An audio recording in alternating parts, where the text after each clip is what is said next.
राधे राधे, आप सबका स्वागत है मेरे चैनल पे। आज देखिए नाग पंचमी का त्यौहार कब कैसे मनाएं, कैसे पूजन करें, इस सारी जानकारी आपको देने वाली हूँ, जिससे कि हमारे परिवार को हमेशा के लिए सर्प दंश दोष से मुक्ति मिले और हमेशा हमारे जीवन में नाग देवताओं की पूजा करने से सुख समृद्धि कौन सा आशीर्वाद मिलता है, कौन कौन से कार्य नहीं करने चाहिए। देखिए इसमें इस दिन कुछ कार्य ऐसे हैं जो कभी हमको इस दिन कार्य नहीं करने चाहिए।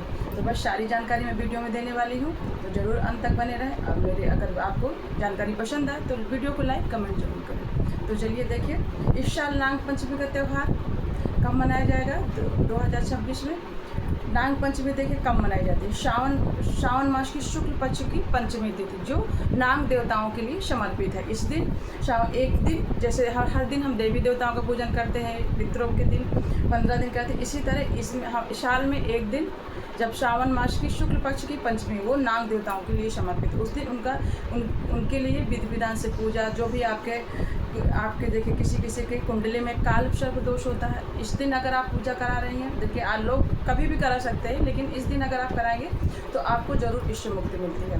आप थोड़ी सी भी घर में पूजा कर लेंगे तो इससे आपको मुक्ति मिलेगी। और इस दिन हमको हर किसी को नाग पंचमी को अपने अपने रीति के अनुसार, अपनी परंपरा के अनुसार जरूर पूजन करना चाहिए। इसको पूजन करने से माता महालक्ष्मी की कृपा होती है और हमारे घर में सदा सुख समृद्धि बनी रहती है। सबसे बड़ी बात, इस दिन हमको अगर हमने पूजा विधि विधान से कर लिया, उनका आशीर्वाद पा लिया, तो हमारे परिवार में किसी को भी सर्प दंश दोष नहीं लगता है, यानी किसी की भी सर्प के डसने से मौत नहीं होती, मृत्यु नहीं होती है। इसलिए ज़रूर इस दिन आशीर्वाद पाए नाग देवताओं के लिए। और कभी भी हमारे जीवन से गलती से कहीं से भी हम जान नहीं पाए हो, सर्पों की मृत्यु हो गई हो या किसी गलती से किसी को मजबूरी से मारना पड़ा हो, तो इससे भी हमको क्षमा मिलती है। तो इस दिन पूजा जरूर अवश्य करें। सभी बहनें भाई जो भी है जिसकी रीति जरूर करें। देखिए हर कोई करता है अपने अपने रीति के अनुसार। जैसे कि मैं महाराष्ट्र में थी, वहाँ लोग एक दिन पहले नाग पंचमी को देखिए नाग देवता को, सर्पों को भाई मानते हैं और एक दिन पहले वो लोग व्रत भी करते हैं नाग पंचमी के लिए, और दूसरे दिन उसका व्रत का पालन करके पूजन करते हैं। तो ये थी महाराष्ट्र का। देखिए मैंने वहाँ 10 साल में थी तो वहाँ का नियम था, लेकिन हमारे यहाँ दूसरी रीत है। तो सबके यहाँ अलग अलग रीत है, लेकिन पूजन सबके यहाँ इस दिन नाग देवता की ही होती है और अलग अलग तरीके से। और उसमें पूजा सामग्री क्या है, ये सारी जानकारी है। तो कब मनाया जाएगा 2026 में? 17 अगस्त दिन सोमवार के दिन। इसी दिन श्रावण का तीसरा सोमवार पड़ रहा, सभी बहनें व्रत करेंगी। और जैसे कि महाराष्ट्र में एक दिन पहले व्रत करते हैं, तो वो लोग एक दिन पहले भी अपने रीत के हिसाब से कर सकते हैं, लेकिन हम लोग उसी दिन सोमवार के दिन हम व्रत करेंगे और अपने अपने घरों में पूजन करेंगे। तो जैसे कि उनका पूजन आप चाहे साधारण विषय शिव मंदिर में जाके, आपको पता है नाग देवता हमारे देवी देवताओं से जुड़े, जैसे कि बासुकी नाग में आप लोग बासुकी नाग है, भगवान शिव के गले में सर्प की माला नाग पहने हुए हैं भगवान। जब भी हम पूजन करते हैं तो उनको हम दूध से जरूर स्नान कराते हैं, उनके साथ साथ उनका पूजन होता है। और भगवान आज भी अभी देखिए 4 महीने में चतुर्मास अगले भगवान विष्णु शेष नाग पे लेटे हुए हैं। तो इसी तरीके से नाग देवताओं का आशीर्वाद लेना, देवताओं के साथ जुड़े तो जरूर लेना चाहिए और हमारे परिवार के लिए हमेशा सुख समृद्धि दिलाने वाला। तो आपको इस दिन अगर नाग पंचमी के दिन आप थोड़ा सा भी पूजा कर लेती हैं तो हमको बहुत सारे दोषों की मुक्ति मिल जाती है और हमारे घर में हमेशा सुख समृद्धि रहती है। तो कैसे पूजन करें, देखिए इसका सबसे अलग, एक तो गाय के गोबर से आकृति बना के 7 नागों की पूजा की जाती है। किसी के यहाँ जोड़ी सहित की जाती है।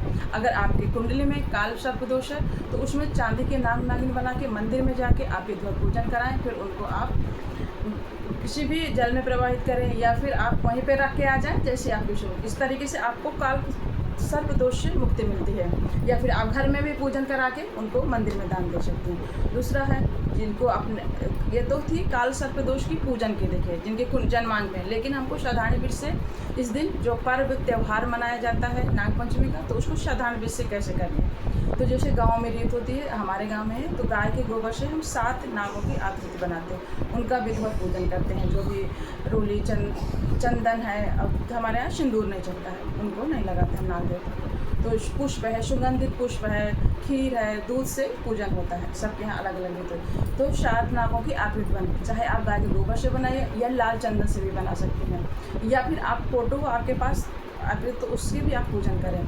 आपके देखिए इसकी नाग देवता जैसे कि दरवाजे में बनाए जाते हैं हमारे यहाँ मेन मुख्य, या आपका रसोई घर है, यहाँ बना के पूजन होता है। तो सबकी अलग अलग रीति है, लेकिन पूजन आपको जरूर करना है नाग देवताओं को। और नाग पंचमी के दिन, इस दिन देखिए आप पूजन करें। आपकी पूजा के थाले में दूध से बनी खीर होनी चाहिए, या जैसे जिसके यहाँ दूध और लावा चढ़ता है तो वो भी चढ़ा सकते हैं, लेकिन हमारे यहाँ खीर, दूध से बनी खीर, कच्चा दूध सबसे विशेष है जो नाग देवता को चढ़ाया जाता है। मतलब उनको आप जैसे उनको जल से उनको आपको चढ़ाना है। उसको नाग देवता को पहले आपको कच्चा दूध चढ़ाना है, फिर जल से स्नान कराना है।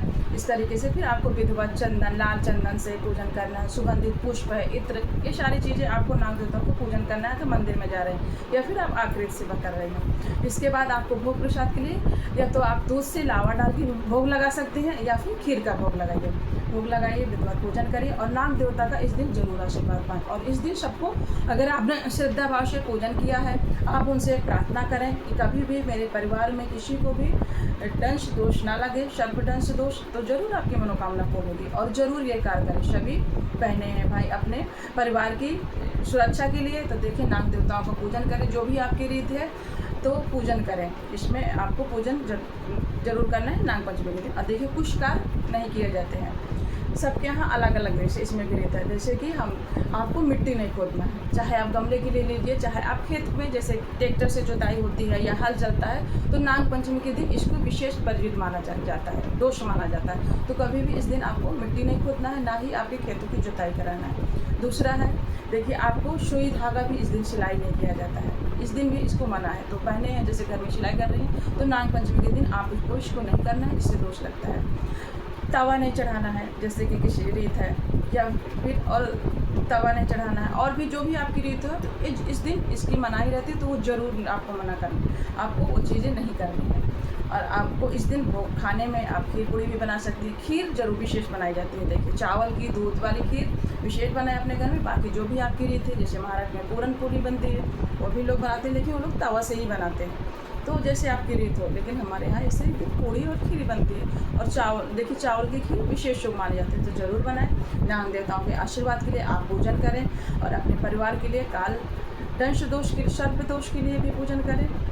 आप यहाँ कभी भी किसी को भी सर्प दंश दोष के लिए ज़रूर पूजन करें, और भगवान उनका आशीर्वाद पाएं। इस तरीके से आपको 17 अगस्त दिन, सोमवार के दिन ये पूजन करना है। और इस दिन महादेव का विशेष दिन भी है, तो विशेष कृपा पाने के लिए महादेव की, नाग देवताओं के लिए, और आपको जब भी पूजन करें ओम नागेश्वराय नमः जरूर मंत्र बोले और पूजन समर्पित करते रहें। बस छोटा सा मंत्र है और छोटी सी पूजा, और बाकी आपकी जो भी रीत है पूजन करें। आपको मनाई जाएगी इस साल नाग पंचमी का त्यौहार सावन मास की शुक्ल पक्ष की पंचमी, जो 17 तारीख दिन सोमवार को पड़ रही है। तो बस मेरी जानकारी कैसी लगी कमेंट करें, और आपके कमेंट करें। आपके जीवन में सदा महालक्ष्मी की कृपा बनी रहे, और सदा भगवान वासुदेव का आशीर्वाद बना रहे। राधे राधे।